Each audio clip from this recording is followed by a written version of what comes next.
ಪ್ರತಿಯೊಬ್ಬರು ಕೂಡ ಗಮನಿಸಬೇಕಾದಂಥ ವಿಚಾರ ಕೇವಲ ಸರ್ಕಾರದ ಗಮನ ಮತ್ತು ಎಲ್ಲರೂ ಇದರ ಬಗ್ಗೆ ನನಗೆ ಗೊತ್ತಿಲ್ಲ ಇದನ್ನು ನೀವೇನು ಮಾಡ್ತೀರಿ ಅಂತ ಹೇಳಿ ಸಿದ್ದರಾಮಯ್ಯ ಸಾಹೇಬರೇ ಕಣ್ಬಿಡಿ ದಯವಿಟ್ಟು ಇದರ ಬಗ್ಗೆ ಆದರೂ ಶ್ರೀಕೃಷ್ಣದೇವರಾಯನ 64 ಕಂಬಗಳಿರುವಂಥ ಸಮಾಧಿಯಲ್ಲಿ ಮೇಕೆಯನ್ನು ಕ್ಲೀನಿಂಗ್ ಮಾಡ್ತಾ ಇದ್ದಾರೆ. ಅಂದರೆ ಮಾಂಸಕ್ಕಾಗಿ ಮಾರಾಟ ಮಾಡೋದು, ಅಂದರೆ ಅದರ ಚರ್ಮ ಸುಲಿದ ನಂತರ ಅದನ್ನೆಲ್ಲ ಕ್ಲೀನಿಂಗ್ ಮಾಡ್ತಾರೆ. ಅದರ ಬೋಟಿ ಗೀಟಿ ಕೊಳೆ ಗಿಡ ಎಲ್ಲ ತೆಗೆದುಬಿಟ್ಟು ಆ ಕ್ಲೀನಿಂಗ್ಗೆ ಬಳಸಿದ್ದಾರೆ ಅಂತಂದರೆ ನೀವು ಮತ್ತೊಂದು ಕಡೆ ಹೇಳ್ತೀರಿ ಅಂಬೇಡ್ಕರ್ ಅವರ ಅತಿ ದೊಡ್ಡ ಪ್ರತಿಮೆಯನ್ನು ಬೆಂಗಳೂರಲ್ಲಿ ನಿರ್ಮಾಣ ಮಾಡ್ತೀವಿ ಅಂತ. ಹಾಗಿದ್ರೆ ಆ ಭಕ್ತಿ ಫ್ರಮ್ ದ ಹಾರ್ಟ್ ಬರಬೇಕಲ್ಲ. ಕೇವಲ ನಾಮಕಾವಸ್ಥೆ ನಾವು ಭಕ್ತಿ ತೋರಿಸಿ ಏನು ಪ್ರಯೋಜನ? ಕೃಷ್ಣದೇವರಾಯ ನಮ್ಮನ್ನು ಆಳದಂಥವರು. ಕೃಷ್ಣದೇವರಾಯನ ಹೆಸರು ಈಗಲೂ ವಿಶ್ವವಿಖ್ಯಾತ. ದಸರಾ ಕೂಡ ಅಲ್ಲಿಂದ ಬಂತು ಅನ್ನುವಂಥ ಒಂದು ಪ್ರತೀತಿ ಇದೆ. ಬೆಂಗಳೂರನ್ನು ಕಟ್ಟೋದಕ್ಕೆ ಕೆಂಪೇಗೌಡರಿಗೆ ಸಹಾಯ ಮಾಡಿದ್ರು ಅಂತ ಇದೆ. ಇಲ್ಲಿ ಇದೆ ಅಲ್ವಾ? ನಮ್ಮ ಗತವೈಭವ ಎಲ್ಲಿಂದ? ಕರ್ನಾಟಕ. ಗತವೈಭವವನ್ನು ಹೇಳೋದಿದ್ರೆ ಏನಪ್ಪ ನಿಮ್ಮದು? ನಿಮ್ಮ ಹಿಸ್ಟ್ರಿ ಏನಪ್ಪ? ಶ್ರೀಕೃಷ್ಣದೇವರಾಯನ ಸಾಮ್ರಾಜ್ಯ ಬಲು ಸುಭಿಕ್ಷವಾಗಿತ್ತು. ಅಂದು ವಜ್ರ ಚಿನ್ನವನ್ನು ರಸ್ತೆಯಲ್ಲಿ ಮಾರಾಟ ಮಾಡ್ತಾ ಇದ್ರು. ಓದಿದ್ದೀವಿ ಪಾಠಗಳಲ್ಲಿ. ಕೃಷ್ಣದೇವರಾಯರು ಬರೋಬ್ಬರಿ 64 ವಿದ್ಯೆಗಳನ್ನು ಕಲಿತಿದ್ರು. ಅದೇ ಕಾರಣಕ್ಕೆ 64 ಕಂಬಳ ಸಮಾಧಿ ನಿರ್ಮಾಣ ಮಾಡಲಾಗಿತ್ತು. ಆದರೆ ಅದೇ ಸಮಾಧಿಯ ಮೇಲೆ ಮಾಂಸ ಶುದ್ಧೀಕರಣವಾಗ್ತಾರೆ. ಸಮಾಧಿ ಕಂಬಕ್ಕೆ ಬೇಕೆಯನ್ನು ನೇತು ಹಾಕಿ ಮಾಂಸ ಶುದ್ಧೀಕರಣವನ್ನು ಮಾಡ್ತಾ ಇದೆ. ಇದು 224 MLAಗಳಿಗೆ, ಸರ್ಕಾರಕ್ಕೆ ಮತ್ತು ಎಲ್ಲ ಮಂತ್ರಿಗಳಿಗೂ ಕಪಾಳ ಕೊಡದಂಗೆ, ನಿಮ್ಮನ್ನು ನೇತು ಹಾಕಿ ಕ್ಲೀನ್ ಮಾಡಿಸ್ದಂಗೆ, ಸರ್ಕಾರಕ್ಕೆ ಈ ಅರಸನ ಸಮಾಧಿ ರಕ್ಷಿಸೋಕೆ ಆಗಲ್ವಾ? ಹಿಂದೂ ದೇವಾಲಯಗಳನ್ನು ಕೆಡವಿ ದೇಶದ ಸಂಪತ್ತು ದೋಚಿ ಸಾವಿರಾರು ಹಿಂದೂಗಳನ್ನು ಕೊಂದಿದ್ದ ಔರಂಗಜೇಬನ ಸಮಾಧಿಗೆ ಪುರಾತತ್ವ ಇಲಾಖೆ ಈಗಲೂ ಕೂಡ ಹಣ ಕೊಡುತ್ತೆ. ವಿಜಯನಗರ ಸಾಮ್ರಾಜ್ಯ ನಮ್ಮ ಕರ್ನಾಟಕದ ಜನರಿಗೆ ಹೇಳಿಕೊಳ್ಳೋದಕ್ಕೆ ದೊಡ್ಡ ಒಂದು ಹೆಮ್ಮೆ. ವಿಜಯನಗರ ಸಾಮ್ರಾಜ್ಯವನ್ನು ವಿಸ್ತರಿಸಿದ ಮಹಾಪರಾಕ್ರಮಿ. ಅಲ್ಲಿ ನೀವು ತಿರುಪತಿಗೆ ಹೋದರೆ ಈಗಲೂ ನೋಡಬಹುದು ಕೃಷ್ಣದೇವರಾಯನ ದೊಡ್ಡ ವಿಗ್ರಹ, ಅಕ್ಕಪಕ್ಕದಲ್ಲಿ ಪತ್ನಿಯರು. ಯಾಕಂದರೆ ಅದನ್ನು ಉಳಿಸಿ ಅದಕ್ಕೆ ಬಹಳ ದೊಡ್ಡ ದೇಣಿಗೆ ಕೊಟ್ಟಂಥ ನಾಯಕ ಅಂತೇಳಿ. ಕಲೆ ಸಾಹಿತ್ಯ ಪೋಷಕ ಕೃಷ್ಣದೇವರಾಯರ ಸಮಾಧಿ ಬಗ್ಗೆ ಇಷ್ಟೊಂದು ನಿರ್ಲಕ್ಷ್ಯ ನಮಗಿರಬಾರ್ದು. ಕೆಲ ದಿನಗಳ ಹಿಂದೆ ಅದೇ ಹಂಪಿಯಲ್ಲಿ ವಿದೇಶಿ ಮಹಿಳೆ ಹತ್ಯೆಯಾಗಿತ್ತು. ಇದೀಗ ಶ್ರೀ ಕೃಷ್ಣದೇವರಾಯರ ಸಮಾಧಿ ಬಗ್ಗೆ ನಿರ್ಲಕ್ಷ್ಯ. ಆಮೇಲೆ ಅಲ್ಲೊಬ್ಬರು ಅಂದಿನ ಕಾಲದ ಮಿನಿಸ್ಟರ್ ಇದ್ದರು, ಯಾರು? ರೆಡ್ಡಿ, ಶ್ರೀರಾಮುಲು, ಇವರೆಲ್ಲ ಕೃಷ್ಣದೇವರಾಯನ, ಜನಾರ್ದನ್ ರೆಡ್ಡಿ ಅಂತೂ ಶ್ರೀಕೃಷ್ಣದೇವರಾಯನ ಅಪರಾವತಾರ ಅನ್ನೋ ರೀತಿಯಲ್ಲಿ ಬಿಹೇವ್ ಮಾಡ್ತಾ ಇದ್ದಾರೆ. ನಿಮಗೆ ಯಾರಿಗೂ ಕಾಣಿಸೇ ಇಲ್ವಾ? ಆ ಭಾಗದವರಿಗೆ, ಬಳ್ಳಾರಿ ವಿಜಯನಗರದವರಿಗೆ ಆಗೋದಿಲ್ಲ ಅಂತಂದರೆ ಅದನ್ನು ರಕ್ಷಣೆ ಮಾಡ್ಕೊಳ್ಳೋದಕ್ಕೆ ನಮಗೆ ಬಿಡ್ರಪ್ಪ, ನಾವು ಮಾಡ್ಕೋತೀವಿ. ಹಿಂಗೆ ಕೇಳ ಪ್ರತಿಯೊಬ್ಬರು ಕೂಡ ಗಮನಿಸಬೇಕಾದಂಥ ವಿಚಾರ ಕೇವಲ ಸರ್ಕಾರದ ಗಮನ ಮತ್ತು ಎಲ್ಲರೂ ಇದರ ಬಗ್ಗೆ ನನಗೆ ಗೊತ್ತಿಲ್ಲ ಇದನ್ನು ನೀವೇನು ಮಾಡ್ತೀರಿ ಅಂತ ಹೇಳಿ ಸಿದ್ದರಾಮಯ್ಯ ಸಾಹೇಬರೇ ಕಣ್ಬಿಡಿ ದಯವಿಟ್ಟು ಇದರ ಬಗ್ಗೆ ಆದರೂ ಶ್ರೀಕೃಷ್ಣದೇವರಾಯನ 64 ಕಂಬಗಳಿರುವಂಥ ಸಮಾಧಿಯಲ್ಲಿ ಮೇಕೆಯನ್ನು ಕ್ಲೀನಿಂಗ್ ಮಾಡ್ತಾ ಇದ್ದಾರೆ. ಅಂದರೆ ಮಾಂಸಕ್ಕಾಗಿ ಮಾರಾಟ ಮಾಡೋದು, ಅಂದರೆ ಅದರ ಚರ್ಮ ಸುಲಿದ ನಂತರ ಅದನ್ನೆಲ್ಲ ಕ್ಲೀನಿಂಗ್ ಮಾಡ್ತಾರೆ. ಅದರ ಬೋಟಿ ಗೀಟಿ ಕೊಳೆ ಗಿಡ ಎಲ್ಲ ತೆಗೆದುಬಿಟ್ಟು ಆ ಕ್ಲೀನಿಂಗ್ಗೆ ಬಳಸಿದ್ದಾರೆ ಅಂತಂದರೆ ನೀವು ಮತ್ತೊಂದು ಕಡೆ ಹೇಳ್ತೀರಿ ಅಂಬೇಡ್ಕರ್ ಅವರ ಅತಿ ದೊಡ್ಡ ಪ್ರತಿಮೆಯನ್ನು ಬೆಂಗಳೂರಲ್ಲಿ ನಿರ್ಮಾಣ ಮಾಡ್ತೀವಿ ಅಂತ. ಹಾಗಿದ್ರೆ ಆ ಭಕ್ತಿ ಫ್ರಮ್ ದ ಹಾರ್ಟ್ ಬರಬೇಕಲ್ಲ. ಕೇವಲ ನಾಮಕಾವಸ್ಥೆ ನಾವು ಭಕ್ತಿ ತೋರಿಸಿ ಏನು ಪ್ರಯೋಜನ? ಕೃಷ್ಣದೇವರಾಯ ನಮ್ಮನ್ನು ಆಳದಂಥವರು. ಕೃಷ್ಣದೇವರಾಯನ ಹೆಸರು ಈಗಲೂ ವಿಶ್ವವಿಖ್ಯಾತ.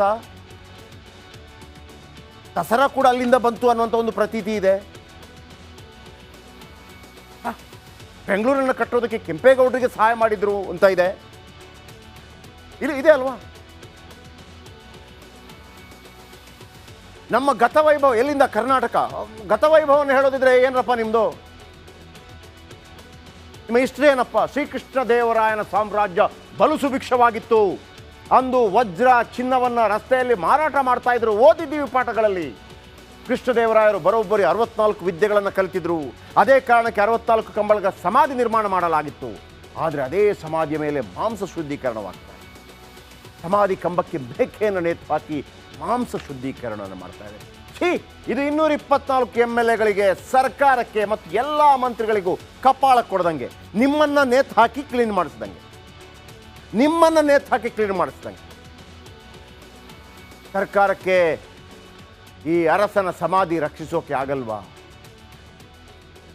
ಹಿಂದೂ ದೇವಾಲಯಗಳನ್ನು ಕೆಡವಿ ದೇಶದ ಸಂಪತ್ತು ದೋಚಿ ಸಾವಿರಾರು ಹಿಂದೂಗಳನ್ನು ಕೊಂದಿದ್ದ ಔರಂಗಜೇಬನ ಸಮಾಧಿಗೆ ಪುರಾತತ್ವ ಇಲಾಖೆ ಈಗಲೂ ಕೂಡ ಹಣ ಕೊಡುತ್ತೆ.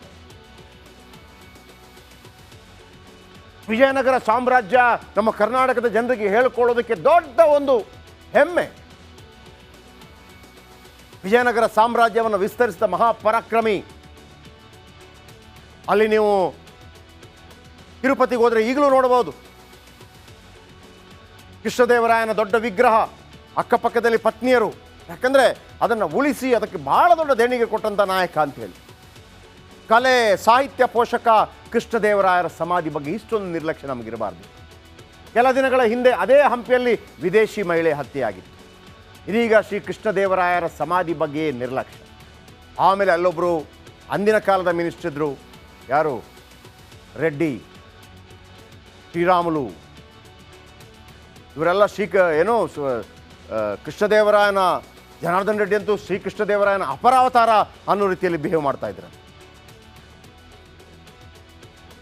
ನಿಮಗೆ ಯಾರಿಗೂ ಕಾಣಿಸೇ ಇಲ್ವಾ?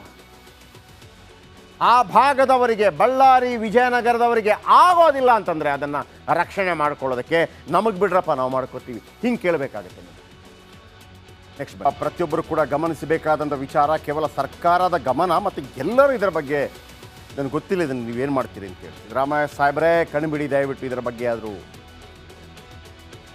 ಶ್ರೀಕೃಷ್ಣದೇವರಾಯನ 64 ಕಂಬಗಳಿರುವಂಥ ಸಮಾಧಿಯಲ್ಲಿ ಮೇಕೆಯನ್ನು ಕ್ಲೀನಿಂಗ್ ಮಾಡ್ತಾ ಇದ್ದಾರೆ. ಅಂದರೆ ಮಾಂಸಕ್ಕಾಗಿ ಮಾರಾಟ ಮಾಡೋದು, ಅಂದರೆ ಅದರ ಚರ್ಮ ಸುಲಿದ ನಂತರ ಅದನ್ನೆಲ್ಲ ಕ್ಲೀನಿಂಗ್ ಮಾಡ್ತಾರೆ. ಅದರ ಬೋಟಿ ಗೀಟಿ ಕೊಳೆ ಗಿಡ ಎಲ್ಲ ತೆಗೆದುಬಿಟ್ಟು ಆ ಕ್ಲೀನಿಂಗ್ಗೆ ಬಳಸಿದ್ದಾರೆ ಅಂತಂದರೆ, ನೀವು ಮತ್ತೊಂದು ಕಡೆ ಹೇಳ್ತೀರಿ ಅಂಬೇಡ್ಕರ್ ಅವರ ಅತಿ ದೊಡ್ಡ ಪ್ರತಿಮೆಯನ್ನು ಬೆಂಗಳೂರಲ್ಲಿ ನಿರ್ಮಾಣ ಮಾಡ್ತೀವಿ ಅಂತ. ಹಾಗಿದ್ರೆ ಆ ಭಕ್ತಿ ಫ್ರಮ್ ದ ಹಾರ್ಟ್ ಬರಬೇಕಲ್ಲ. ಕೇವಲ ನಾಮಕಾವಸ್ಥೆ ನಾವು ಭಕ್ತಿ ತೋರಿಸಿ ಏನು ಪ್ರಯೋಜನ? ಕೃಷ್ಣದೇವರಾಯ ನಮ್ಮನ್ನು ಆಳದಂಥವರು. ಕೃಷ್ಣದೇವರಾಯನ ಹೆಸರು ಈಗಲೂ ವಿಶ್ವವಿಖ್ಯಾತ. ದಸರಾ ಕೂಡ ಅಲ್ಲಿಂದ ಬಂತು ಅನ್ನುವಂಥ ಒಂದು ಪ್ರತೀತಿ ಇದೆ. ಬೆಂಗಳೂರನ್ನು ಕಟ್ಟೋದಕ್ಕೆ ಕೆಂಪೇಗೌಡರಿಗೆ ಸಹಾಯ ಮಾಡಿದ್ರು ಅಂತ ಇದೆ. ಇದೆ ಅಲ್ವಾ? ನಮ್ಮ ಗತವೈಭವ ಎಲ್ಲಿಂದ? ಕರ್ನಾಟಕ. ಗತವೈಭವವನ್ನು ಹೇಳೋದಿದ್ರೆ ಏನಪ್ಪ ನಿಮ್ಮದು? ನಿಮ್ಮ ಹಿಸ್ಟ್ರಿ ಏನಪ್ಪ? ಶ್ರೀಕೃಷ್ಣದೇವರಾಯನ ಸಾಮ್ರಾಜ್ಯ ಬಲು ಸುಭಿಕ್ಷವಾಗಿತ್ತು. ಅಂದು ವಜ್ರ ಚಿನ್ನವನ್ನು ರಸ್ತೆಯಲ್ಲಿ ಮಾರಾಟ ಮಾಡ್ತಾ ಇದ್ರು. ಓದಿದ್ದೀವಿ ಪಾಠಗಳಲ್ಲಿ. ಕೃಷ್ಣದೇವರಾಯರು ಬರೋಬ್ಬರಿ 64 ವಿದ್ಯೆಗಳನ್ನು ಕಲಿತಿದ್ರು. ಅದೇ ಕಾರಣಕ್ಕೆ 64 ಕಂಬಳ ಸಮಾಧಿ ನಿರ್ಮಾಣ ಮಾಡಲಾಗಿತ್ತು. ಆದರೆ ಅದೇ ಸಮಾಧಿಯ ಮೇಲೆ ಮಾಂಸ ಶುದ್ಧೀಕರಣವಾಗ್ತಾ ಇದೆ. ಸಮಾಧಿ ಕಂಬಕ್ಕೆ ಮೇಕೆಯನ್ನು ನೇತು ಹಾಕಿ ಮಾಂಸ ಶುದ್ಧೀಕರಣವನ್ನು ಮಾಡ್ತಾ ಇದೆ. ಇದು 224 MLAಗಳಿಗೆ, ಸರ್ಕಾರಕ್ಕೆ ಮತ್ತು ಎಲ್ಲ ಮಂತ್ರಿಗಳಿಗೂ ಕಪಾಳ ಕೊಡ್ದಂಗೆ, ನಿಮ್ಮನ್ನು ನೇತು ಹಾಕಿ ಕ್ಲೀನ್ ಮಾಡಿಸ್ದಂಗೆ, ಸರ್ಕಾರಕ್ಕೆ ಈ ಅರಸನ ಸಮಾಧಿ ರಕ್ಷಿಸೋಕೆ ಆಗಲ್ವಾ? ಹಿಂದೂ ದೇವಾಲಯಗಳನ್ನು ಕೆಡವಿ ದೇಶದ ಸಂಪತ್ತು ದೋಚಿ ಸಾವಿರಾರು ಹಿಂದೂಗಳನ್ನು ಕೊಂದಿದ್ದ ಔರಂಗಜೇಬನ ಸಮಾಧಿಗೆ ಪುರಾತತ್ವ ಇಲಾಖೆ ಈಗಲೂ ಕೂಡ ಹಣ ಕೊಡುತ್ತೆ. ವಿಜಯನಗರ ಸಾಮ್ರಾಜ್ಯ ನಮ್ಮ ಕರ್ನಾಟಕದ ಜನರಿಗೆ ಹೇಳಿಕೊಳ್ಳೋದಕ್ಕೆ ದೊಡ್ಡ ಒಂದು ಹೆಮ್ಮೆ. ವಿಜಯನಗರ ಸಾಮ್ರಾಜ್ಯವನ್ನು ವಿಸ್ತರಿಸಿದ ಮಹಾಪರಾಕ್ರಮಿ. ಅಲ್ಲಿ ನೀವು ತಿರುಪತಿಗೆ ಹೋದರೆ ಈಗಲೂ ನೋಡಬಹುದು ಕೃಷ್ಣದೇವರಾಯನ ದೊಡ್ಡ ವಿಗ್ರಹ, ಅಕ್ಕಪಕ್ಕದಲ್ಲಿ ಪತ್ನಿಯರು. ಯಾಕಂದರೆ ಅದನ್ನು ಉಳಿಸಿ ಅದಕ್ಕೆ ಬಹಳ ದೊಡ್ಡ ದೇಣಿಗೆ ಕೊಟ್ಟಂಥ ನಾಯಕ ಅಂತೇಳಿ. ಕಲೆ ಸಾಹಿತ್ಯ ಪೋಷಕ ಕೃಷ್ಣದೇವರಾಯರ ಸಮಾಧಿ ಬಗ್ಗೆ ಇಷ್ಟೊಂದು ನಿರ್ಲಕ್ಷ್ಯ ನಮಗಿರಬಾರ್ದು. ಕೆಲ ದಿನಗಳ ಹಿಂದೆ ಅದೇ ಹಂಪಿಯಲ್ಲಿ ವಿದೇಶಿ ಮಹಿಳೆ ಹತ್ಯೆಯಾಗಿತ್ತು. ಇದೀಗ ಶ್ರೀ ಕೃಷ್ಣದೇವರಾಯರ ಸಮಾಧಿ ಬಗ್ಗೆ ನಿರ್ಲಕ್ಷ್ಯ. ಆಮೇಲೆ ಅಲ್ಲೊಬ್ಬರು ಅಂದಿನ ಕಾಲದ ಮಿನಿಸ್ಟರ್ ಇದ್ದರು, ಯಾರು, ರೆಡ್ಡಿ, ಶ್ರೀರಾಮುಲು,